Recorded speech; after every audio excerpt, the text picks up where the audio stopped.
Bismillahirrahmanirrahim. Rabbi shrah li sadri wa yassir li amri wahlul min lisani yafqahu qawli. Assalamualaikum warahmatullahi wabarakatuh. Alhamdulillah wa syukurillah ala nikmatillah la haula wala quwata illa billah.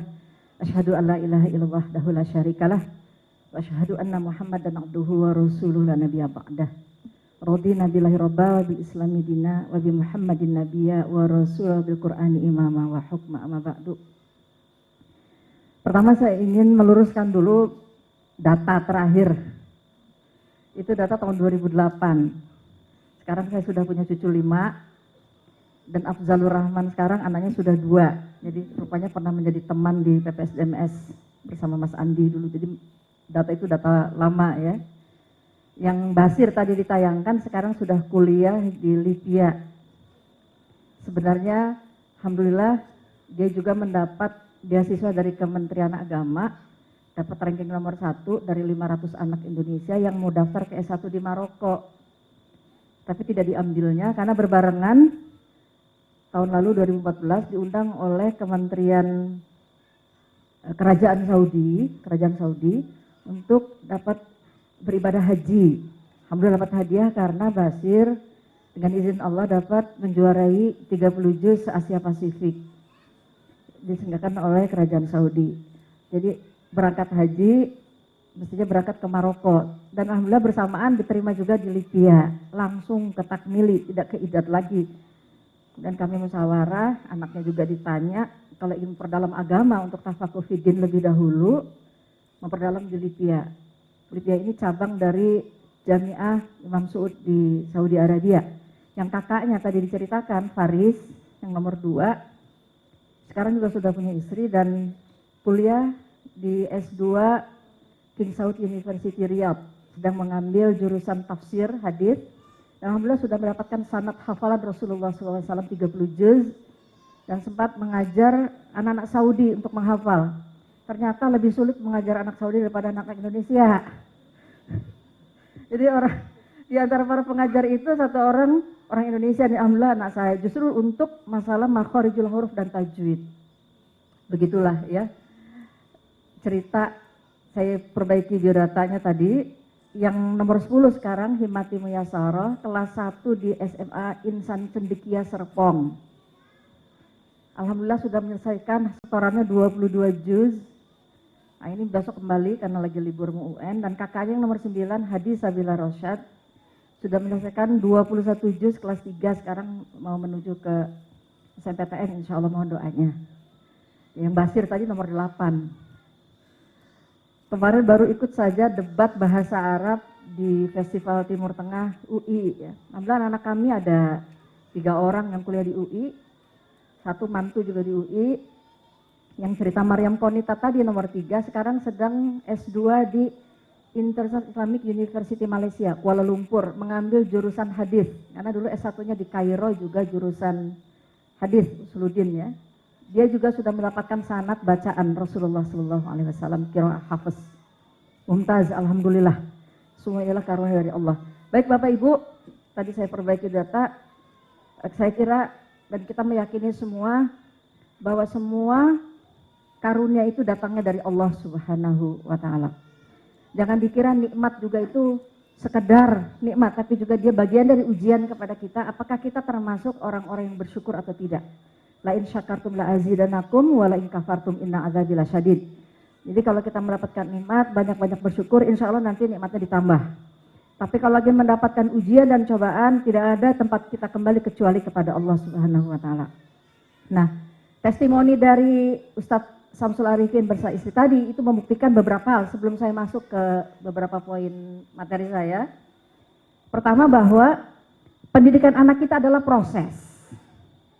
Bahwa goal, tujuan itu adalah cita-cita yang harus sudah kita canangkan sejak awal. Tadi pengakuan dari bagus sekali dari Ustadz Samsul Arifin, ini pengakuan yang jujur, insya Allah nanti ditutup di padang mahsyar di akhirat dengan segala kebaikannya langsung masuk surga ya.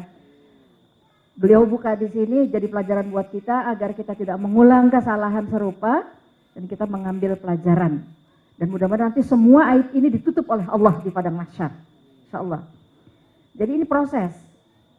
Ya, jangan sekali-kali berpikir bahwa kita mengatakan pendidikan anak-anak kita gagal sekarang atau sukses sekarang. Karena akhirnya kita tidak pernah tahu. Malam ini, besok itu sesuatu yang gaib. Semua adalah rahasia Allah Subhanahu wa Ta'ala. Karena itu segala sesuatu gantungkanlah hanya kepada Allah. Ya. Kalau sekarang kita mendapatkan cobaan, musibah, itu bagian dari cara Allah sayang dengan kita, diingatkan mumpung lagi kita masih hidup begitu. Ya, ini ada dalam surat Al-Ankabut ya ayat 1. Jadi apakah kita lolos atau lulus atau tidak? Semakin dekat kepada Allah atau tidak? Sebenarnya ujian itu hanya untuk menguji kita lulus atau tidak, dekat dengan Allah atau tidak. Jadi proses. Dalam konteks pendidikan anak, saya termasuk yang masih meyakini sampai sekarang, oriented proses orientasinya harus menjadi cara pandang kita bersama. Bisa jadi anak kita kelihatan baik sekarang, tapi kita tidak pernah tahu besok dia akan jadi seperti apa. Tetaplah kita berharap pada Allah, sampai di ujungnya dia husnul khotimah. Apalagi dalam proses pendidikan kita sekarang di Indonesia yang sudah demikian, kata orang-orang di hilir ini rusak demikian dahsyatnya, tadi pagi Bu Eli sudah memaparkan, kita tetap harus berharap kepada Allah. Tidak ada yang bisa menjaga anak-anak kita kecuali Allah Subhanahu wa Ta'ala. Kita hanya upaya. Bahkan terjadi kasus-kasus kekerasan dalam rumah tangga kepada anak-anak kita. Itu dilakukan hampir 80%, 90% oleh orang terdekat. Di depan mata kita, gitu kan. Kasus-kasus kecelakaan anak-anak kita juga terjadi di dalam rumah. Di hadapan ibunya sendiri, di hadapan orang tuanya sendiri gitu. Artinya berharaplah selalu kepada Allah. Allah yang menjaga anak-anak kita. Ini tadi beberapa poin yang ingin saya tangkap dari testimoninya Ustadz Samsul Arifin. Yang ketiga, tidak ada manusia yang bisa menyelesaikan persoalannya sendiri. Demi Allah, tidak ada. Merasa mampu, dunia sudah di genggamannya, tidak ada yang bisa. Ya.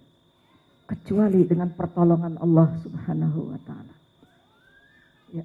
Bukti tadi sudah disampaikan.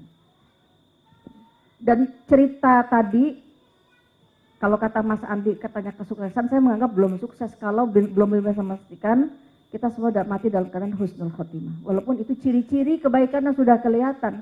Tapi wallahu alam, kita tidak pernah tahu sebab sukses yang abadi itu adalah kalau kita semuanya masuk surga dengan selamat. Dan ciri-ciri masuk surga dengan selamat itu memang sudah tampak di dunia. Arahnya itu selalu ke arah kebaikan. Kalau terjadi trennya naik turun, trennya itu naik. Kalau naik, nggak ada manusia yang naik terus, dia mesti ada turunnya. Ini kata Nabi, al-imanu yazidu wa yanqusu. Iman itu naik turun dan perasaan kita mengikutinya. Kalau iman lagi turun, semuanya serba rusak. Bahkan hubungan suami istri kita. Kalau lagi ada masalah sama anak-anak, pastikan mesti kita lagi ada masalah hubungan kita dengan Tuhan yang Maha menciptakan anak-anak kita. Termasuk hubungan kita dengan Allah. Jadi, kalau lagi naik, iman, perasaan kita ngikuti. Semua jadi indah di depan mata. Suasana rumah penuh dengan kasih sayang. Tapi kalau lagi rusak iman kita, lagi turun hubungan kita dengan Allah, itu perasaan mengikuti juga. Al-imanu yazidu wa yanqus. Iman itu naik dan turun. Nah, oleh karena itu, kita selalu mohonlah kepada Allah. Ya, tidak ada manusia yang bisa menyelesaikan persoalannya sendiri. Dan tempat yang paling baik, pengaduan yang paling baik itu adalah ketika pada sepertiga malam terakhir atau setelah sholat wajib kita doa kepada Allah agar Allah membantu. Saya sering menyebut segitiga emas. Orang tua, anak, Allah. Ya. Jadi kita mohon kepada Allah agar Allah membuka hati anak kita. Gitu. Jadi hubungan kita, kalau kita perbaiki hubungan kita dengan Allah, Allah akan perbaiki hubungan kita antar manusia ini insya Allah. Saya mengutip atau menganalogikan dari asar sahabat Ibnu Umar. Man khafa lillahu wahda, akhafallahu kulla syai'in minhu. Barang siapa yang takut hanya kepada Allah, Allah akan jadikan semua hal takut kepadanya. Barang siapa, saya menganalogikan, kalau kita berharap segala sesuatu pada Allah, Allah akan menjadi semua di sisinya menjadi harapan. Dia menjadi harapan orang lain, insya Allah. Nah yang terakhir, jangan berputus asa dari rahmat Allah. Jadi tadi istri Pak Samsul juga sudah menyebutkan, kita terus berdoa, berupaya, dan Allah telah menunjukkan jalan terangnya, dan tampak sudah jalan, peta jalan kebaikan itu di depan mata. Mudah-mudahan Allah tetap menjaga keluarganya Pak Samsul Arifin semuanya, insya Allah, dan kita semua yang hadir di tempat ini, untuk menuju bangsa Indonesia yang lebih baik. insya Allah. Dan saya berharap acara ini tidak sekedar diam di sini, tapi harus ada sebuah gerakan kebaikan yang dia menjadi cahaya di tengah kaumnya, di tengah umatnya, di sekitarnya, membawa gerakan perubahan. Ya, ini salah satu cara yang kita harapkan Indonesia ke depan lebih baik. Ini beberapa komentar saya terhadap paparan testimoni dari Ustadz Samsul Arifin tadi. Kalau boleh saya juga minta ditayangkan beberapa poin sederhana saja. Ya, boleh saya berdiri Mas Andi biar saya bisa baca. Ya. Bismillahirrahmanirrahim. Jadi menjawab masalah anak Indonesia di era digital. Tadi datanya sudah disampaikan oleh Bu Eli, kita sudah berbagi, nanti Bu Wiwi nyampaikan kira-kira pikiran-pikirannya apa saja yang bisa disumbangkan untuk ikut menjawab persoalan anak-anak kita. Next. Saya menyebutnya dua saja, dari hulu dan hilir. Hulu itu pangkalnya, hilir itu ujungnya gitu ya. Di pangkalnya ini ada dua juga, saya menyebutnya satu ketahanan keluarga, kalau dalam bahasa Arab namanya himayatul usroh. Jadi usroh kita bagaimana kuat. Usroh itu pengertian dalam bahasa Arab. Indonesia artinya keluarga. Usroh dalam bahasa Arab itu secara harfiah artinya adiru al-hasinah, benteng yang kokoh. Jadi kalau keluarga-keluarga kita kokoh, keluarga kita kuat, bapak ibunya kompak, punya visi yang jelas, programnya jalan, dievaluasi, diperbaiki terus dan menerus, insya Allah ini akan menjadi sebuah kekuatan yang sulit ditembus oleh masalah apapun di luar. Jadi kalau ada kontaminasi, kalau kita kokoh bergandengan tangan, bapak, ibu dan anak, insya Allah segala godaan itu akan mudah. Saya tidak mengatakan bisa dihabisi, tidak, tapi mudah bersama diatasi.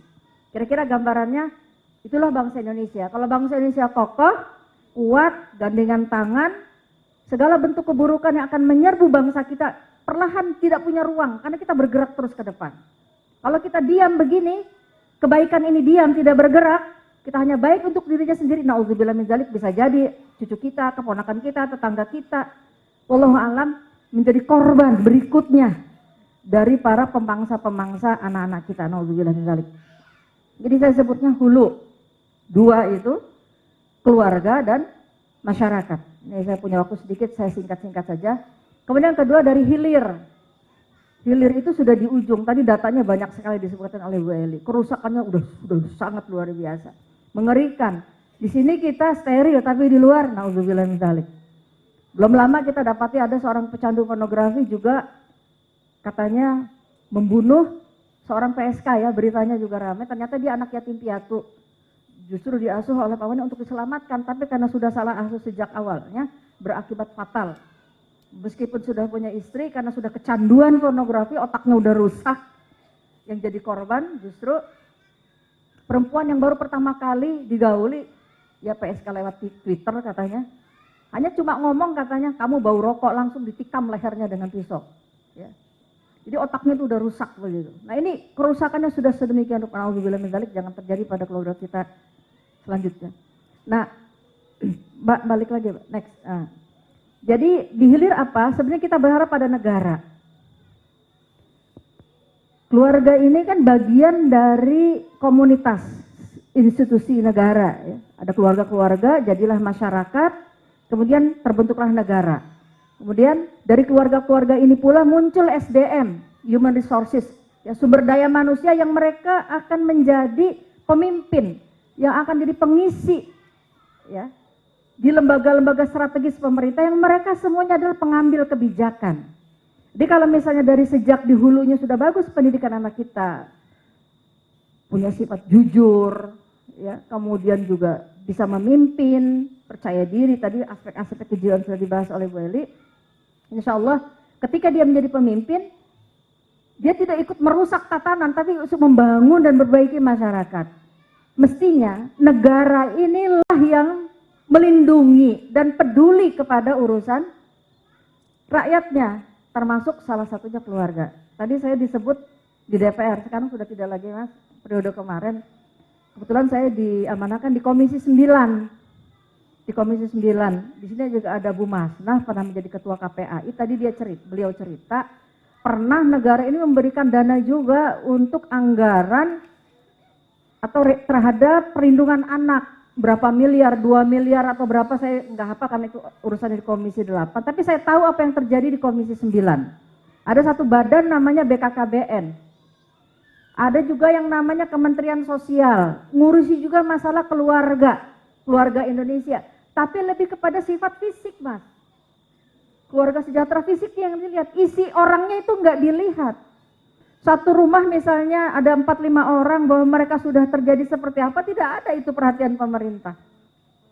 Baru masuk periode kemarin lewat Pak Fasli Jalal, alhamdulillah ada kerjasama dengan Buah Hati, modul bagaimana menjadi orang tua yang hebat. Sudah jadi bukunya, Bu Eli.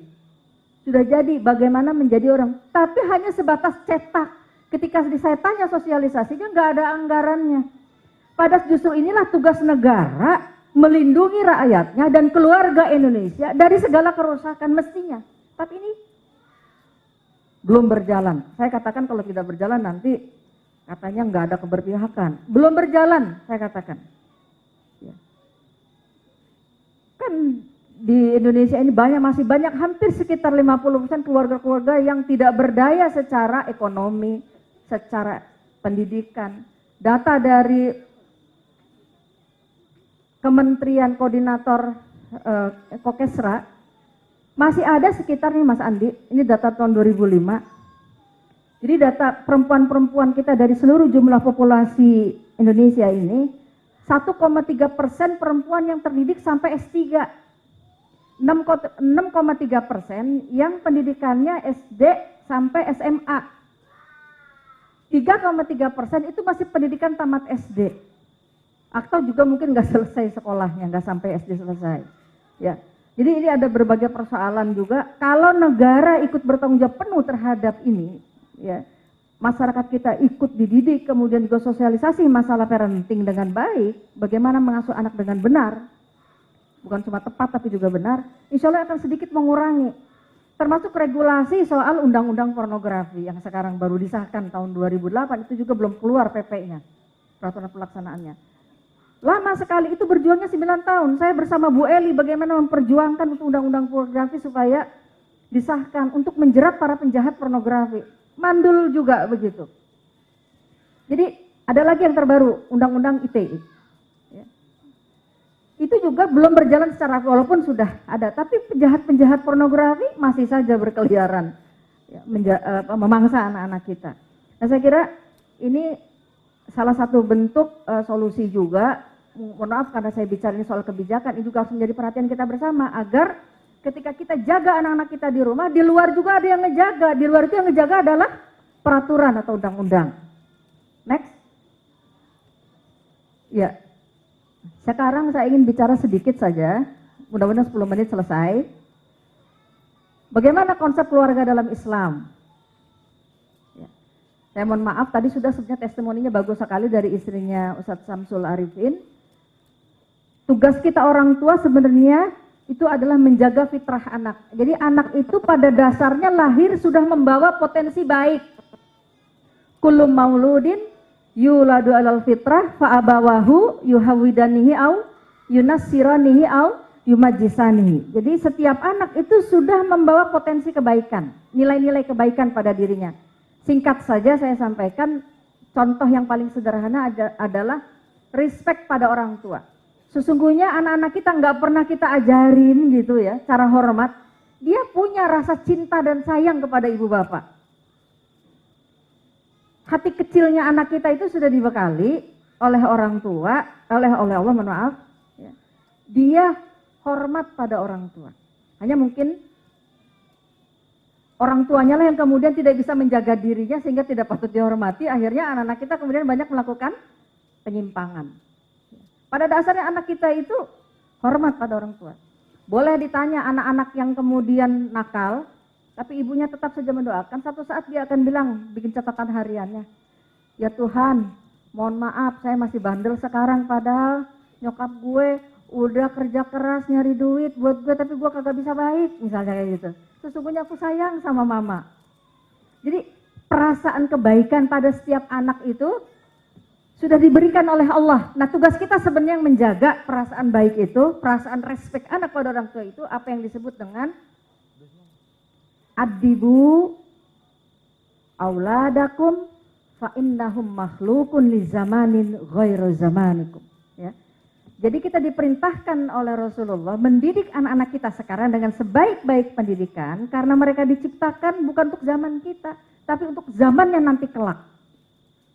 Dalam riwayat lain, Nabi juga bersabda, adibu auladakum ala salasi khisalin, hubbi nabbikum, wa hubbi ali baitihi, wa qiraatal Qur'an, fa inna hamalatal Qur'an fi zillahi yauma la zilla illa zilluhu ma'a anbiya'ihi wa asfiyaihi. Jadi 3 itu kita diperintahkan oleh Nabi untuk mendidik anak. 1, supaya dia tetap dalam fitrahnya, mencintai Nabi. 2, mencintai keluarga Nabi yang soleh-soleh dan sahabatnya. Dan yang 3, mengajarkan Al-Quran. Ya.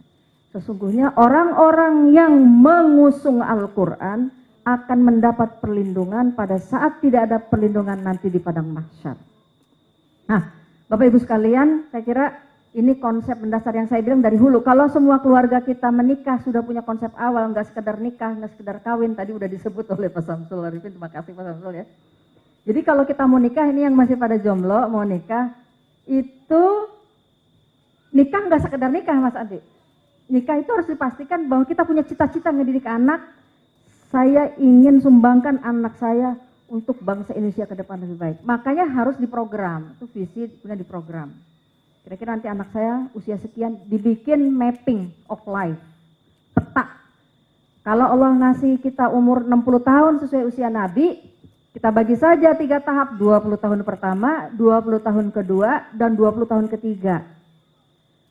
20 tahun pertama saya meminjam istilahnya Sayyidina Ali radhiyallahu anhu. 20 tahun pertama dibagi 3 tahap. 7 tahun perlakukan anak kita bagaikan raja, 7 tahun kedua perlakukan anak bagaikan tawanan perang, dan 7 tahun ketiga perlakukan anak kita seperti sahabat. Kalau bahasa psikologinya yang pertama seperti raja tadi, kendi yang kosong itu istilahnya Bu Eli Risman, diisi supaya enggak kendinya nggak kempot, jadi dia diisi dengan penuh percaya diri, penuh kasih sayang, penuh perhatian dan seterusnya. 7 tahun kedua, perlakukan anak kita seperti tawanan perang, maksudnya diberitahu ini boleh dan ini tidak boleh. Tegas, itulah yang disebutkan oleh Rasulullah SAW, perintahkan anakmu sholat di usia 7 tahun. Pisahkan tidurnya ketika dia usia 7 tahun. Laki perempuan sudah harus dipisah. Keluar kamar mandi nggak boleh dalam keadaan nggak pakai anduk. Kalau masuk kamar orang tua harus pakai ketok, itu di 3 waktu. Ba'da sholat isya, ya, sebelum sholat subuh dan habis waktu zuhur. Karena kata Nabi di 3 tempat itu biasanya ibunya lagi nggak pakai baju atau lagi sedang berganti pakaian. Dikunci, jadi anak mau masuk kamar orang tuanya diajar ngetok pintu. Ini yang disebut pendidikan seksual dalam Islam. Ya, bayangkan umur 7 tahun. Saya mempelajari 60 pendekar pemikir Islam, kenapa mereka menjadi orang besar pada zamannya. Ternyata di usia-usia yang disebut usia emas, golden age itu 0 sampai 14 tahun itu terjadi proses optimalisasi potensi otak yang luar biasa. Ya. Jadi kalau dirangsang terus dengan hal-hal yang baik, dia akan terjadi terus berkembang otak anak kita sampai umur 11 tahun. Nah, kalau yang diisinya Al-Quran, kebaikan-kebaikan, pesan-pesan baik, insya Allah dia akan menjadi apa yang saya baca di kalangan para ulama dulu. Imam Syafi'i umur 7 tahun sudah hafal Quran, 11 tahun sudah bisa mengeluarkan fatwa dan menjadi imam. Imam As-Suyuti menghafal Quran usia 8 tahun. Imam Bukhari, tokoh-tokoh besar itu terjadi, saya baca sejarah mereka, potensinya berkembang dengan begitu pesat di usia 7 sampai 15 tahun. Termasuk Imam Bukhari. Pada usia remaja, sekitar 10 tahun, dites hafalan hadisnya oleh para ulama hadis waktu itu. 10 hadis tanpa salah, saya baca di Kutubus Sittah. 10 hadis panjang dengan sanad, dengan matan tanpa ada salah. Ternyata telah terjadi tadi pendidikan yang baik, asuhan yang baik di 0 sampai 10 tahun. Jadi para pakar kemudian sekarang menemukan hati-hati dengan masa usia emas anak kita. Kalau usia balik, Bu Eli tadi sudah nyinggung, kalau laki-laki bisa terjadi mimpi, bahkan sekarang Bu Eli sudah ada yang 9 tahun ya, mimpi anak laki-laki kita karena akibat pengaruh pornografi ini. Rata-rata umur 11 tahun lah. Perempuan 9 tahun dapat haid. Artinya setelah usia itu terjadi perubahan bukan hanya fisiologis, tapi juga psikologis, hormon dan sebagainya. Sudah mulai senang dengan lawan jenis dan seterusnya. Nah, artinya harus ada perhatian khusus dari orang tua sebelum usia 9 tahun, bahkan kalau dalam Islam sebelum 7 tahun. Ini bagi orang tua yang memiliki konsep anak-anak kita adalah amanah dari Allah Subhanahu wa Ta'ala. Kalau nggak punya konsep itu, ya sudah biar aja anak kita, yang penting sekolah baik, kerja bisa makan sendiri. Ya, udah selesai. Padahal, Masya Allah, 3 hal nanti yang akan ditanya oleh Allah sampai di padang mahsyar. Semua lepas kecuali 3. Yang akan ngikuti kita terus. Salah satunya adalah doa anak yang soleh.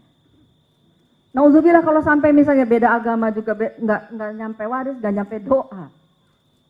Jangan-jangan nauzubillah di akhirat nanti ibu bapaknya masuk surga, kakek sebelahnya ditarik oleh anaknya. Jangan bawa bapak dan ibu saya ke dalam surga. Kenapa? Dulu di dunia nggak pernah ngajarin saya Al-Quran. Nggak pernah saya diperkenalkan dengan Allah. Maka saya masuk neraka sekarang. Saya minta orang tua saya juga ditarik ke dalam neraka. Na'udzubillah min dzalik. Ini juga terjadi kisah seorang tua yang bingung di hadapan Allah karena tiba-tiba diberikan mahkota di atas kepala oleh Allah yang mahkota ini lebih terang daripada cahaya matahari di dunia. Jubahnya juga jubah kebesaran dari Allah. Orang tua ini bertanya, kenapa ya Allah? Apa jawab Allah? Karena engkau telah mengajarkan Al-Quran kepada anak-anakmu dan mereka menjadi para penghafal Al-Quran. Allahu Akbar. Ada juga orang tua, ibu yang bingung, sudah masuk surga dapat nikmat. Apa jawab Allah? Karena anakmu selalu berdoa, Rabbighfirli wali walidayya warhamhuma kama rabbayani shaghira. Jadi sebenarnya kalau kita memahami tentang konsep pendidikan anak bahwa sukses itu tidak hanya di dunia sampai ke akhirat, semua orang tua hati-hati di tahap-tahap perkembangan usia anak. Bahkan sebelum menikah, hati-hati milih pasangan, gitu ya. Ini dalam rangka memelihara fitrah anak. Kemudian saya tadi nyinggung 20 tahun pertama, ada 20 tahun ketiga itu jadi perlakukan anak seperti sahabat. Ya udah kayak temen, kalau di 7 tahun pertamanya sudah bagus, 7 tahun kedua penanaman tadi, kedisiplinan, 7 tahun ketiga tinggal remote control. Pertanyaannya bukan lagi, kamu udah sholat belum? Pertanyaannya sudah beda, kalau sudah di 7 tahun ketiga. Kalau dia belum sholat juga sampai jam 2, kita paling nanya, mau sholat jam berapa nak? Sudah jam 2:30, dari tadi mama nggak lihat sholat. Iya deh ma, gitu. Kalau di 7 tahun pertama masih kita, ayo sholat, masih sebegitu. 7 tahun kedua, ayo sholat, gitu masih. Tapi kalau di 7 tahun ketiga, jam berapa mau sholat? Ini sudah 2:30. Nanti kehabisan loh waktu zuhur. Nah gitu, itu udah kayak sahabat caranya ya. Di 20 tahun kedua,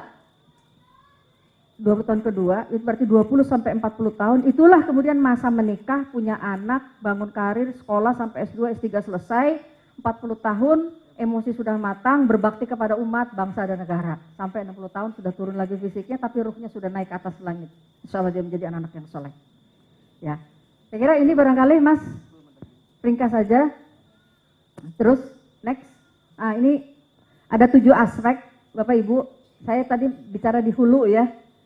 Mungkin nih kalau yang sudah terlanjur punya anak gede, terus sekarang punya cucu, ya perbaikilah di cucu.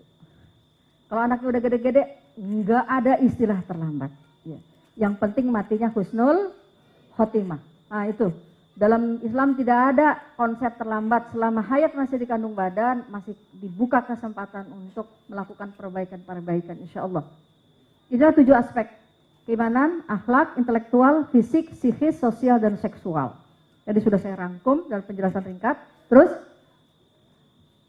Ini beberapa, ada 5 metode dalam Islam, 1 keteladanan, 2 pembiasaan, 3 nasihat, 4 cerita, kisah-kisah, dan kisah yang paling bagus inilah kisah-kisah salafus soleh, ya, kisah-kisah Nabi. Kalau bisa targetkan anak umur sebelum 10 tahun sudah hafal 25 Nabi dan Rasul, 10 sahabat yang dijamin masuk surga. Ada dongeng-dongeng sekarang bagus sekali, selain juga untuk memberikan pengetahuan kepada anak, juga membangun hubungan emosi yang bagus antara orang tua dengan anak.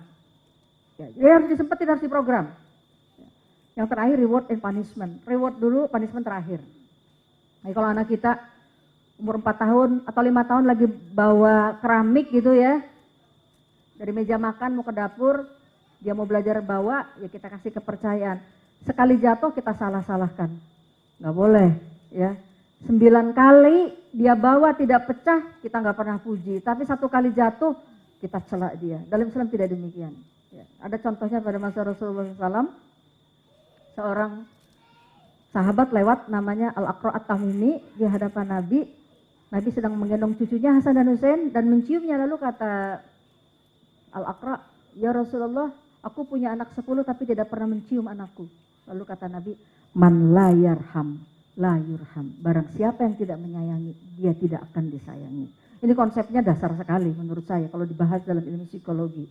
Yang mencium itu mendekatkan hubungan emosi orang tua dengan anak, tahu kupingnya kotor, bau badannya ya. Jadi jangan sungkan Bapak, Ibu, jangan cuma mencium anak mertua, juga anak sendiri dicium. Terakhir, ini. Jadi keluarga adalah benteng pertama dan terakhir.